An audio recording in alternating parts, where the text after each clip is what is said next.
I'm John Rodgers from Cuyahoga Falls, and we're going to go on a little Scandinavian journey now. The countries in order by size are Denmark, Finland, Norway, and then Sweden, going up, that is. I have this map on to show you. We're up in this area here, and here is Greenland over here, and notice how much further north we are than the United States, at least the 48 states. We're way up there. We will go all the way to here, which is North Cape, the northernmost point in Europe. Now, the trip will start, and this is a combination of trips actually, about 16 days in 1979 and 18 days in 1997. And we're going to start the slideshow here in Denmark and come out this way over into Sweden, and then by overnight ferry with accommodations, we're going to go from Stockholm over to Helsinki. Then we'll go up through Finland all the way, and notice we're right here within 10-12 miles of the Russian border at this point. We're going all the way up in Finland, cross over into Norway, and go up to North Cape. And then we will come all the way down this way to Oslo and come back from Oslo. Copenhagen is roughly the latitude of Sitka, Alaska, while Oslo, Stockholm, and Helsinki are about the latitude of the southern point of Greenland. We're in Denmark now. This is out on what is known as the Jutland Peninsula. And what you're looking at is a strange phenomenon. This is Legoland. The Lego, the little blocks that the kids all over the place use. These buildings and all are all made with Lego blocks, and notice the size of the people compared to the size of the buildings. The buildings are pretty darn big. Yeah, all with the Lego blocks. Denmark is about the size of Vermont and New Hampshire combined, with a high point of 570 feet. Not very high, but it has about 500 islands, and it has a long coastline. Has a population of about 4.5 million, of which about a fourth are in Copenhagen itself. And that's where we're going now. We're going across the Jutland Peninsula over towards Copenhagen. And this is the first scene in Copenhagen. This is Amalienborg Palace. These names are really something for me to try and pronounce. But that is the fountain, and then I saved one more of the Legoland blocks to show you, because this is the area that we will be walking into through that place. And the statue that you see, you'll see it in one picture, will be this one. You'll see the real live here, but these are still models, and I've just a flashback to Legoland so that you could see.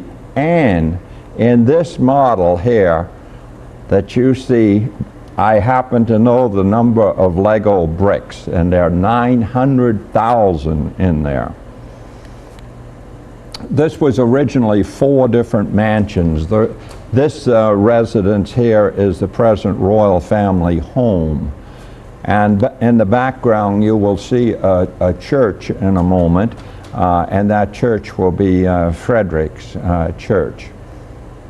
And these are those same models that buildings that you saw in the model around the square here in the palace. The bearskin cap there, and there is the church, Frederick's church. And notice this equestrian statue. That's the one that was in the Lego blocks. That statue, incidentally, goes back to 770.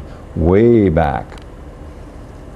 And then on the outside of this, I got a better picture of that church, so that's what you're looking at now.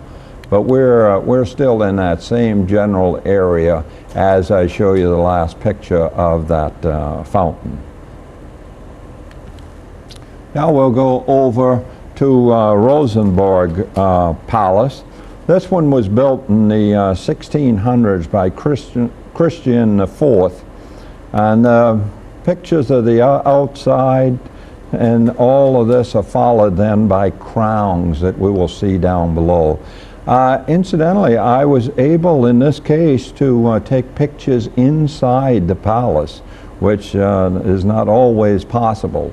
Incidentally, we were not allowed to go in any of the rooms of the last palace because that's where the royal family lives. But these silver lions are quite an astonishing thing. That's an awful lot of silver there. And I don't have an absolute fix on this painting, but I think it's Christian VI. And if it is, he ruled between 1699 and 1746.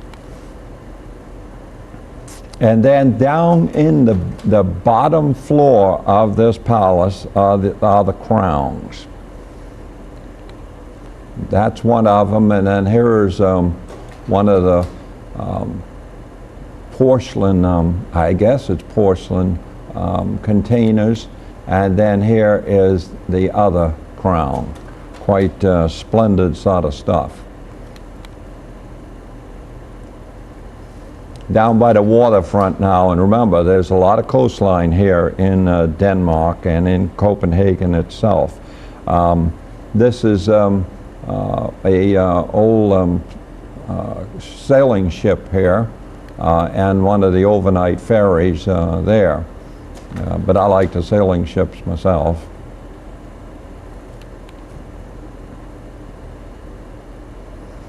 This is one of the canals, of which there are several in Copenhagen. All low country like this. So over in the Netherlands there are quite a few canals as well. And this is our Savior's Church. Sometimes you call it the Spiral Church. And they were one of the first in Europe to have a stock exchange, and that is the old stock exchange building. They seem to like those spirals. Now we've moved on to another part very close to the water. This is Gifjorn Fountain. The goddess was told by the Swedish king that she could have all the land that she could plow in one night. And so she turned her sons into oxen, and she plowed from Sweden, Zealand, the island on which Copenhagen is located. The legend does not say whether she turned her oxen back into sons, but we'll let that linger for a while. For a long time, as a matter of fact. Right down by that famous old fountain is the English church. And right by the English church is a bust of Sir Winston Churchill.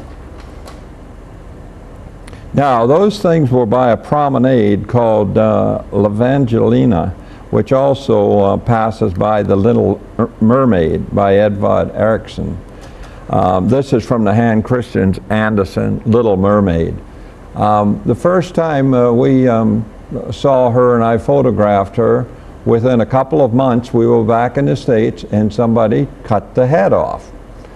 They put it back on. I'm not sure whether they molded another or whether they found it and they put the head back on. This time again in 1997, a few months after we were back in the States, somebody cut the head off the Little Mermaid. But she's back in shape now. Now I have a few items in the downtown area. This is, Philips is one of the companies over there, light bulbs and that type of thing. And this is a weather tower in the middle of town. And all kinds of steeples and things down there. It's quite an interesting skyline. Not very high, but interesting. And then down in this very same area is the famous statue of Hans Christian Andersen.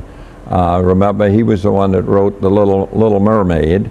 And notice the shiny part on his knees here. A lot of people sit there to have their picture taken. And right across from the statue of Hans Christian Andersen is the opening, or one of the openings, to Tivoli Gardens. Tivoli Gardens is an amusement park. It was opened in 1843. It's right in the city, and it is spanking clean. You'll see a few of the pictures, some of the rides and stuff as we walk around Tivoli Gardens. I don't think I saw a piece of litter in the whole park. And we got there to hear a band playing, and we got right up under him, and he has just finished, and he is saluting the audience and announcing the next number. This is one of the eating places there, and the place goes on into the night. It's all lit up and very, very nice.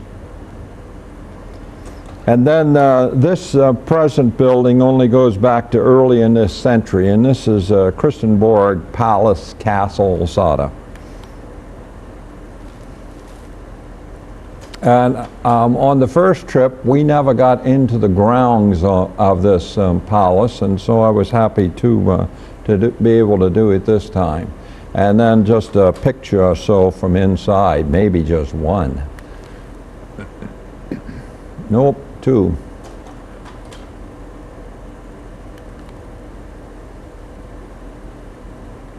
My wife likes chandeliers, so quite often I'll take pictures of chandeliers. It enables you to see what the ceiling is like also. The ceilings in a lot of these palaces are very, very ornate. Now, I included this because it had a meaning for me. This is called the Lion of Luzerne, Luzerne, Switzerland. But the statue was done here in Copenhagen. I'll go on, remember this picture, and I'll go on and show you the statue as it resides in Luzerne. What we have here is the commemoration of the massacre of the Swiss Guards. They had laid down their arms as ordered by Louis XVI during the French Revolution, and they were slaughtered, massacred by the mob. That took place in 1792 in Paris, and the lion is in agony, and a shaft is in his rib cage, and he's dying, and that is what they're trying to depict. And this is the shield of the Red Cross, of what became the shield of the Red Cross. So that also was done right in Copenhagen. Now, we have gone north of the city, well out of the city, and this is Frederiksborg Castle. This is mostly built in the 1600s, but part of it goes all the way back to 1560. It's built on 3 islands, and it was done by that Christian IV. A lot of, we aren't even inside yet and look at the detail work on it.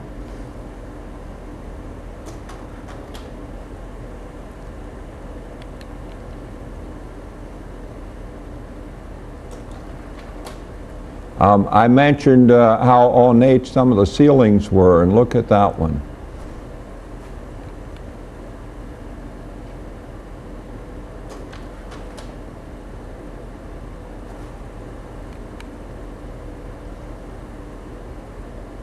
That's quite an elaborate chandelier. I don't think I'd want it in my house, but it's interesting. And here is all ceiling and really ornate. Looking out the windows now, it gives you a little feel for Versailles outside of Paris, the gardens of Versailles. But it is strictly Denmark. And we're into the chapel area of it now.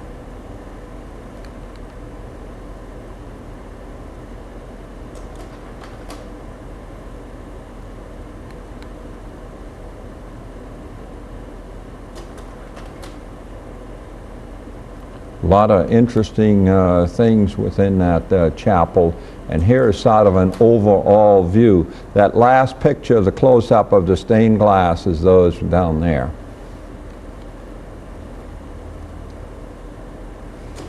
And we have come outside now, back over towards our bus, and looking back at it. Now the next one here, I only have two pictures. I've never been in this castle. This is Fredensborg Palace. This is only two pictures, one sort of an overall shot, and then I used the telephoto to bring it in a little better than that. But we are going over to Kronborg Castle, and this is the one that is known as the Hamlet Castle. This is at Elsinore, and you can look right over from this castle and see Sweden.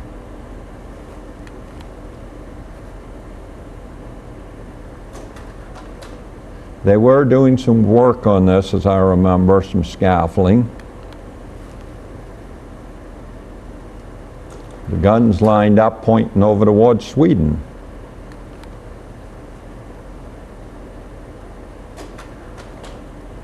Actually, we did not actually go in here. We went into the courtyard, but not into the castle itself. This is the inner court. And then on one of the back little areas is the plaque reminding people that this was the setting Shakespeare used for Hamlet.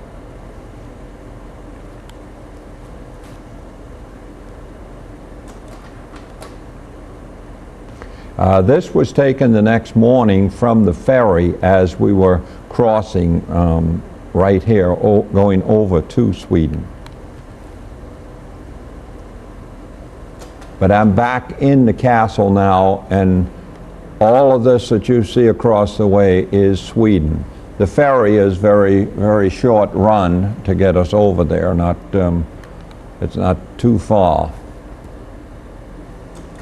And we're just coming in now. We're coming into Helsingborg port and into Sweden, the country of Sweden. Sweden is about the size of Illinois, Indiana, Ohio, and throw in Kentucky.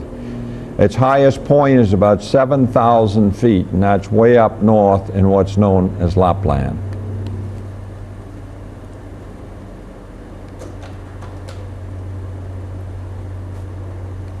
This is that same town, Helsingborg.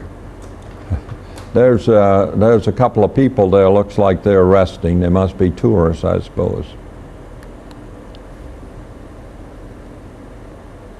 And now we're going to make our way towards Stockholm with some pictures of the countryside. We went through, I used to call it Jönköping, but I'm told it's Jönköping. But this is the countryside as we're making our way over.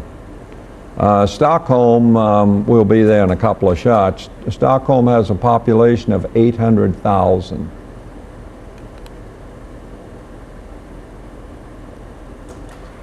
A lot of nice farmland. Relatively easy to farm because it's all flat. You don't have to worry too much about eroding hillsides and that type of thing through the part that we went. Little church out in the country and the hay ready. And then we're in Stockholm. This building is the City Hall. It was opened in 1923. The slide I took from across the water so that you could get a full view of it before we went inside. This is a folk singer from the United States. They liked him so much they put up a statue. I'd never heard what his name was, but they thought he was really great years and years ago. This is the top of the City Hall.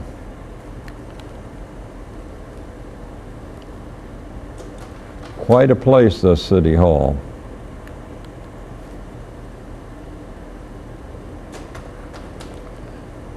It's a little bright at the bottom, but that's the way that we got into there, and then you go into the hall itself. Those the steeples on top are really quite interesting. Make a good picture against a blue sky. Inside, you just have to content yourself with available light, but I was able to get a few to show you what the interior is like.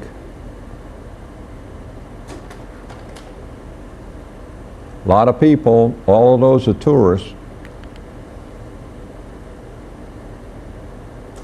And then don't forget that we were up in the land of trolls, so you're going to see some more of these guys, especially when we get over into Norway. Into Norway, yes.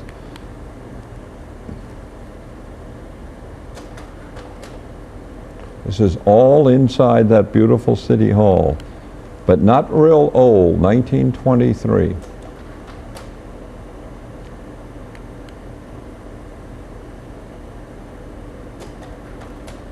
This is where a dinner is held for the Nobel Prizes during that period of time.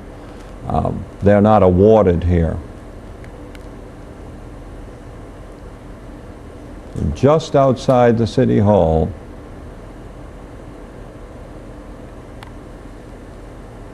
now we're going over to another area called the Wasa and its area. And the Wasa is a Swedish warship.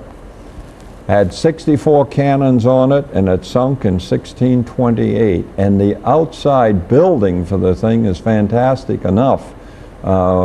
But we'll be going inside. This is the outside. And this is a model of the Wasa. What happened? It sunk in 1628. It really wasn't ready to go yet. And the king sent the word that it would be launched and go. And it capsized. It got out in a gale force wind, it capsized, and it sunk in 1628 inside Stockholm Harbor. And just about in 1960, somewhere along in through there, they raised it. This is the actual ship that lay under Stockholm Harbor from 1628 until in this century, until the latter half of this century.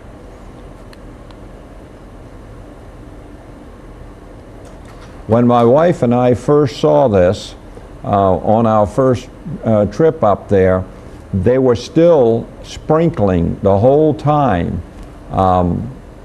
And it went on for about 10 years, but it wasn't just water. It was a material called peg, and peg today is used to preserve and cure fresh wood, so a cabinet maker can start using it a lot quicker. This is the bow of the old Wasa. And this is the stern of the old Wasa.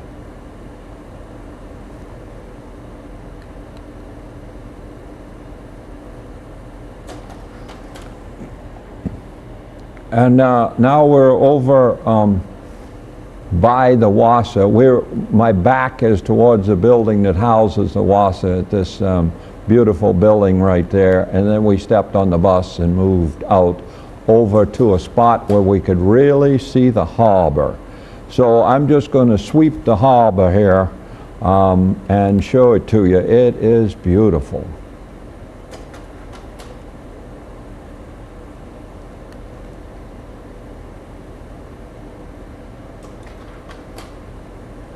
I'm doing all of this from one point. Even a Ferris wheel down there.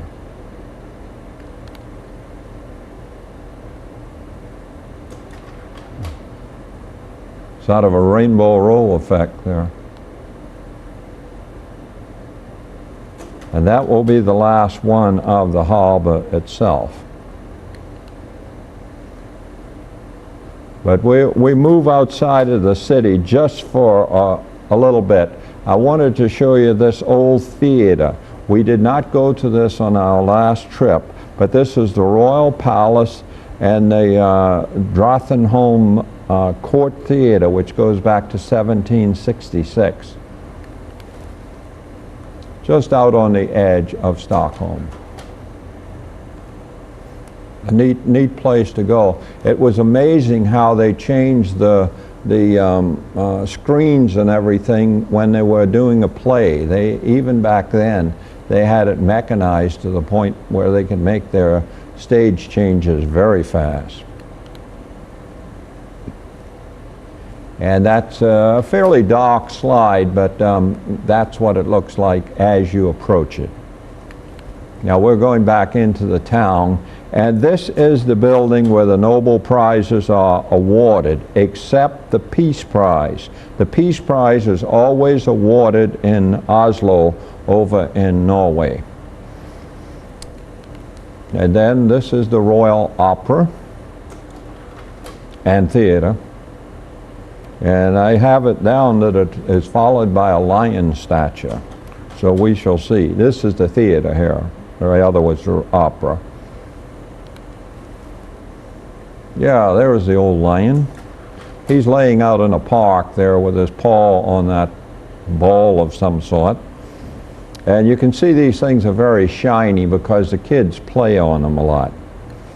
And then I never did quite figure out this monument, but I had sort of vowed, because it was such a neat picture, to leave it in, even though I wasn't able to tell you all about it.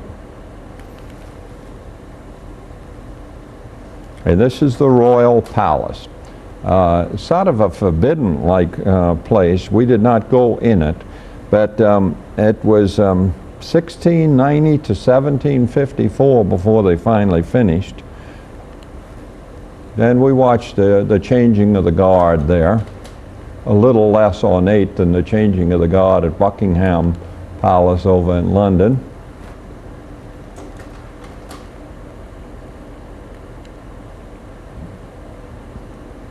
And then these buildings right in the downtown. Now we're on foot now. The bus can't go back into here, so we're just walking around with a guide.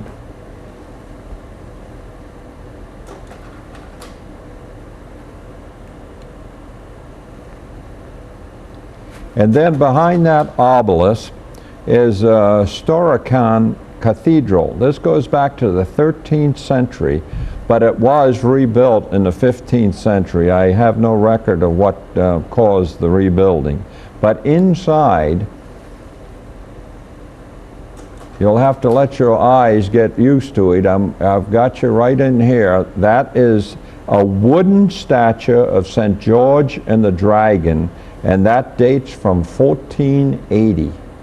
A wooden statue dating from 1480. And that's the main altar of that church. Now we're going to leave Sweden by overnight ferry, as I mentioned earlier, for Helsinki. And so all of these are being taken from a ship. Well, they call it an overnight ferry. It's an out-and-out ship, really. And I'm fairly high up as I take these last pictures of Sweden.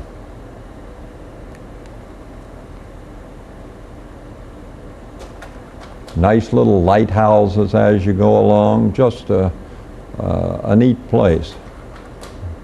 If you want seclusion, there's a little island for you.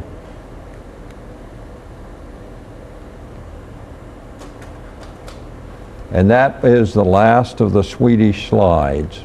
And then we find ourselves the next morning over in Finland at Helsinki. Now, Finland is about the size of Ohio, Indiana, and Illinois. It borders on the old Soviet Union, and it has 178,000 lakes. Its highest point is 4,344 feet. And that is somewhat in the southern part. We did not actually see that high point. The reason for this picture, it's not a beautiful picture, but I wanted you to see in the background over here, those are icebreakers. because all of this freezes. And the icebreakers keep the ice